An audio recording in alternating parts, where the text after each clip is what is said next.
Welcome back to episode 128 of the Pro Series podcast. And today's guest is Kasper Sierslev. He is a marketing genius. We talk about all kinds of different marketing topics, but mainly in-house marketing and how it could transform your business ROI.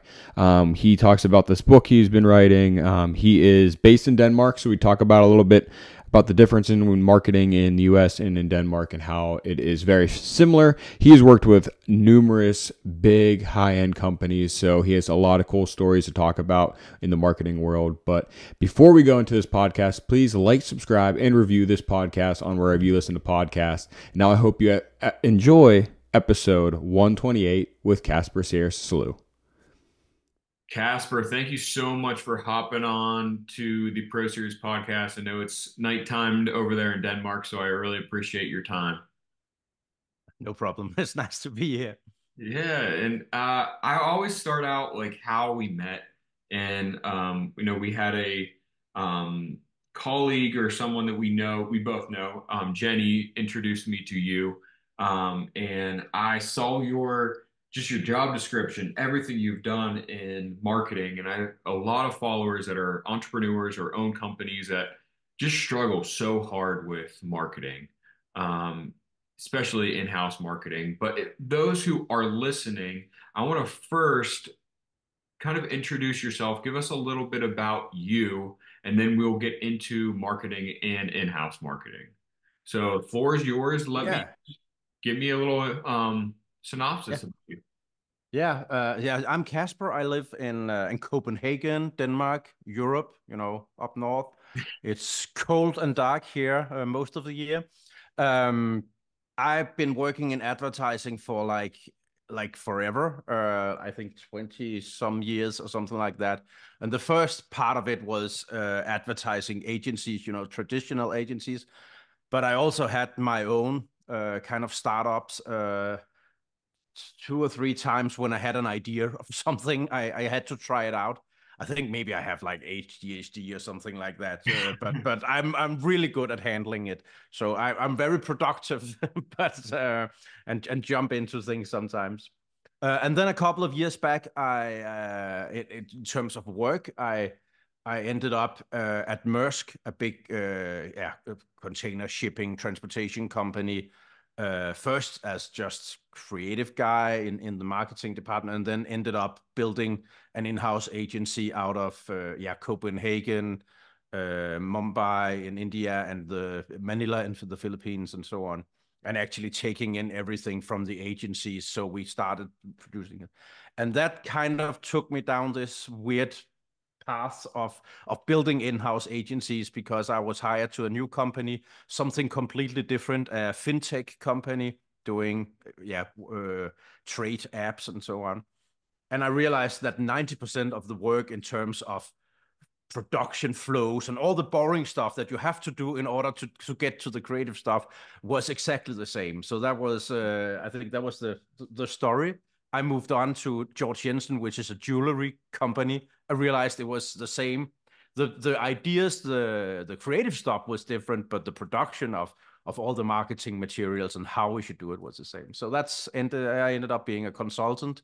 And then a few years back, we started our own company, building and running in-house agencies for companies in the Nordics, Denmark, Sweden, Norway, and so on. So that was kind of the work story. That's awesome. No, that's awesome. But for those who don't know what in-house marketing means, what is the best definition you could give to someone? Well, it's just someone. It's not necessarily an agency. That's really what we're struggling with. It's just having creative powers in-house. So sitting down the hall from you, doing your stuff, so they get to know your products, your workflows, your brand better than the agency that you just hire in from time to time. I think that's the idea. Yeah. So I, yeah.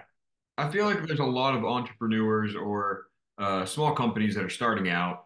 They know they need to get into up their marketing budget, but most of the time in the beginning, you don't have that budget there.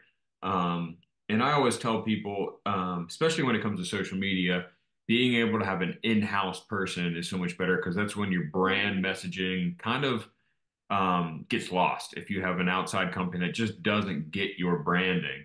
What's your opinion on that? And yeah, I totally agree. I mean, I'm also part of a small startup actually in the US, in Virginia, called Data Classroom, which is something completely different. It was just a friend of mine who met someone, and then we started up. So they actually started up a year and a half ago, a year and a half before I joined, building the platform, and then I joined in. And I mean, I learned a lot from coming from big companies where you have budgets and it's other people's money, to yeah. actually, when you're doing a social media campaign and it's your own $100, you say, this is funny, but is it $100 funny, or something like that? So I mean, I would definitely recommend people to do it your own, do it yourself, start out, try out, have someone in house who can do it, because you need to do a lot of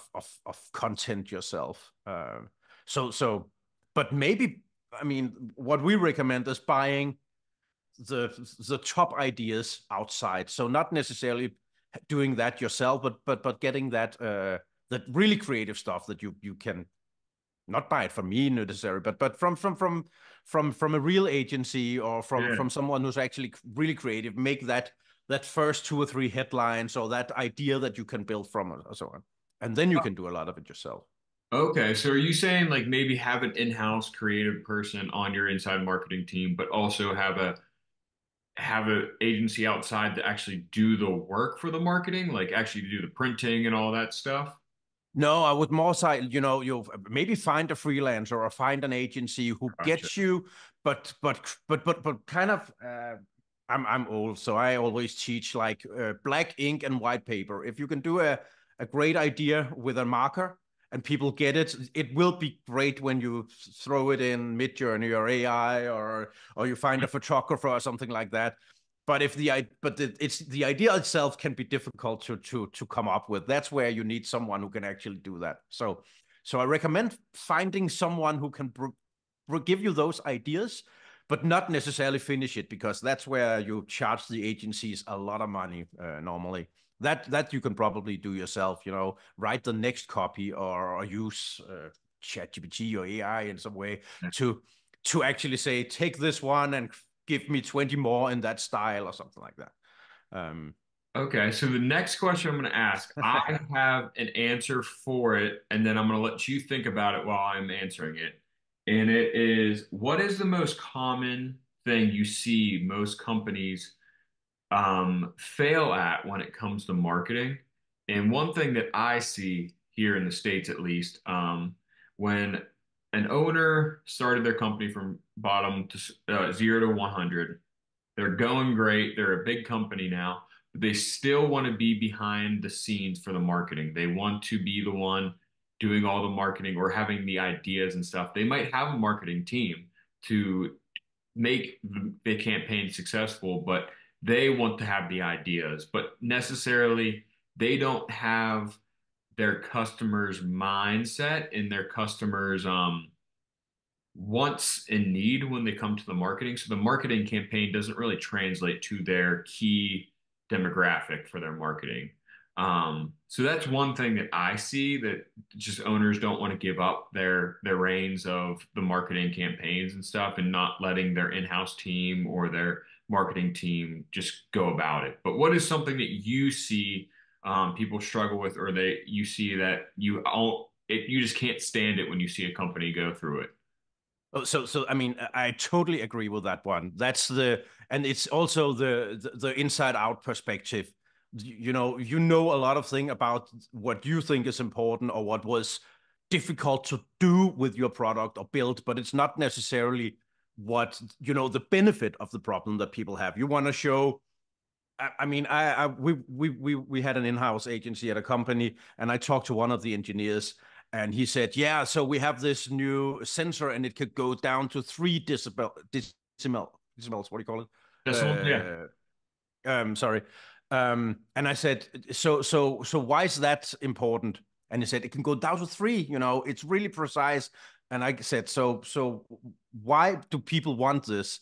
And he was so focused on he did a new a really great invention, apparently, or he was even tuning the product better, but nobody was asking for this. And that's the inside out perspective that you often end up in with, that you can't really see what's the benefit of it. You just do something, and that happens a lot. At least I think it happens anywhere, but with engineering or developing driven companies, owner driven companies. So I totally agree with the other one. It's like you also have the other one, kind of similar to what you're saying, is that people say, I don't see your ads. And that's probably because your marketing team is doing a really great job at targeting at the right people, and don't waste your money at showing them to the boss. But so I think that problem is really, really common everywhere in the world, that you're too much into the details when you're the founder or the CEO or something like that, and you Yeah. should let go. But I actually have one advice for people struggling with that, and I didn't come up with it myself. It was actually my boss who said it. He said, get outside recognition. So if you're the in-house team or the in-house guy doing this, you can be really good, but nobody in the company will know this unless you get outside recognition. So, I mean, join a podcast, win an award or something like that. So you can actually see that people outside see you as an expert. That will actually help you a lot. I think it's a really a small advice, but it really helps a lot of these in-house companies to gain the trust if they win something or outside people recognize them for what they're doing. Absolutely. I think a lot of people think of marketing as only that it drives sales and it kind of markets the company to the public so someone could buy their product or their service or whatever. But marketing is so much more than that. It shows the portfolio, it shows what your company could do, and then obviously even like winning awards like that. But what would you say to someone that puts no money towards their marketing because they say, hey, I have enough business, I have enough sales, but marketing is not all just about sales and the revenue that you're getting in. It's also about other stuff. What would you say to someone like that? Well, marketing is also, keeping your business in business when you don't have a product. I mean, if you have an amazing product, marketing can definitely sell it faster, or advertising can sell it faster. If you have a shitty product, marketing can make your product fail faster. Mhm. But if you don't have a product and you still want to be in business when you have your next product ready, then you need to do something. You need to build your brand, tell your story. And it doesn't have to be expensive. Some of the most effective campaigns over the last couple of years have been really simple ideas in the real world. Now I'm just taking a Danish example. So last year, Danish television station was promoting a climate week with a lot of debates around the country, and they took a bench, a normal, we have like really regular benches in Copenhagen, and they raised them so they were actually 70 centimeters high, showing the height it would be if the water rose to the level that the UN is saying that it will end up in 50 years or something like that. And it was a really, I mean, that's a simple idea, but these high benches around Copenhagen and other cities in Denmark really got people to talk. And I don't think, I mean, probably it costs something to build these benches, but it's not a really expensive marketing campaign. So Yeah. sometimes, I mean, sometimes it's doing these crazy things in the real world. I mean, now that we have AI and stuff, you can do anything, you can show anything. So actually doing something out there in the real world could actually be a great idea. That someone, a conversation starter or something like that. Yeah. I got a bit off topic, sorry, but it was just to say Oh, it's not necessarily expensive to do something creative or marketing, and you don't have to spend all your marketing money on banners and show me post or social media post or something like that. yeah. It's also just sometimes do something creative or something that get noticed somewhere. Yeah. I like that because I like how you shared that story because there's a lot of people that just think the most successful campaign posts, you have to put in a lot of money into it, or you have to think really, really outside the box too. But sometimes it's so simple as just raising those benches, just get the point across to what you're trying to sell to a company or to a customer. Yeah, I mean, what we're doing at the data classroom, we have just three guys with no money in this, just investing it. The two other guys do get paid. I'm more on the on the free ride stuff, and there we only do like content marketing. So we want to have it's a platform for teachers to help teach statistics and data knowledge and so on. And the best way we found to get people in is to make them try the platform. And the best way to try the platform, I mean, if you come in and you don't have any data, it's really difficult to see if this is a great way to teach something. So we made a lot of what we call ready to teach stuff. We took data sets from everything from the fun stuff. How many times do people listen to Mariah Carey in December around the world? To what are people getting dressed up for at Halloween? But we also took some NASA data about, climate change. We took some racial profiling they did in Michigan, so you can actually see who's getting stopped before and after dark based on their skin color and so on. So all this data you can play around with in the platform, and then we made the teaching material. So saying this is the questions you could ask your kids to look into and so on. And it doesn't really cost anything. I mean, I'm drawing all the illustrations, but that's basically it. And then we're posting it and sometimes putting a bit of money behind it, but it's not that expensive. So that's another way. If you have a great product, try to make the product shine or make people try the product.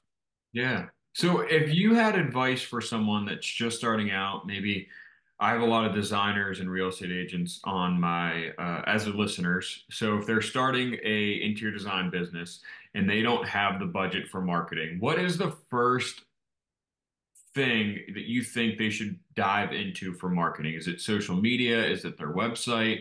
Is it advertisement on commercials, billboards? What do you think is the most um, key thing that they need to start right away? So I would get a really, really fast website. Don't hire any advanced stuff. Go to, I don't know, Squarespace, WordPress, Wix. something real, Yeah. because you can do it yourself and they're brilliant templates. It's just to have something out there. Then when people look you up, you are there.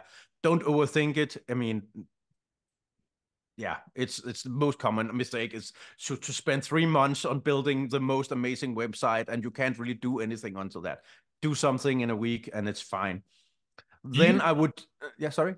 do you think websites are like social media is taking over what a Yeah, website used to be? yeah, I think so. So Okay, I would just have a website to have a website.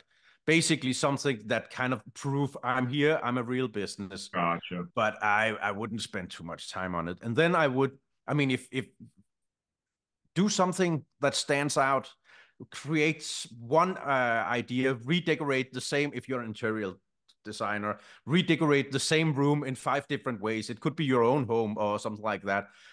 Something that says that would be fun content, but not necessarily expensive. You can film it with your iPhone or something like that, or make move a room, build a room in the middle of a square in a container or whatever. I don't know, something that people would stop and talk about. But I think one idea or two ideas would be enough to stand out. I think there's too much content out there. Uh, Brilliant ideas will win, I think. So if Oh, you, absolutely. And I like how you said shoot it with your iPhone. A lot of people think or they struggle with content ideas, which is a whole nother topic. But when it comes to actually shooting content, I shoot everything from my iPhone. I do pay a little bit more money to get the nicer iPhone because of that, but there's so many companies. Like if you look at Apple, they're recording stuff, their commercials through iPhones now. Like it's yeah, and they are shot on the iPhone, a lot of them. So I yeah, mean, it's a brilliant camera. Shoot it in slow mo, and you don't need a dolly track or whatever. You can just yeah. it's really easy to do. So I would do that. Sorry to all the photographers and videographers out there, but that's just my take on it.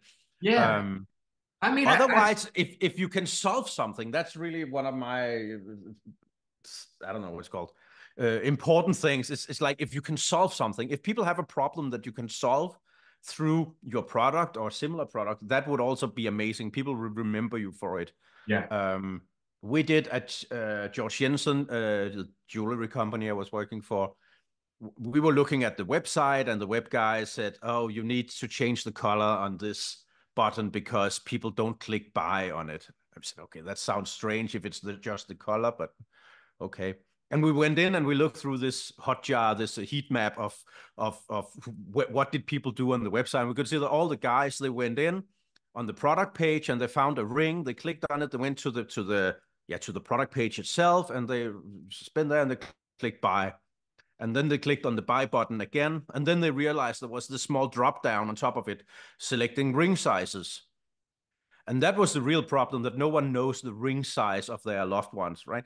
So, I mean, I don't, they don't, you don't probably don't know the ring size of, I don't even know my own.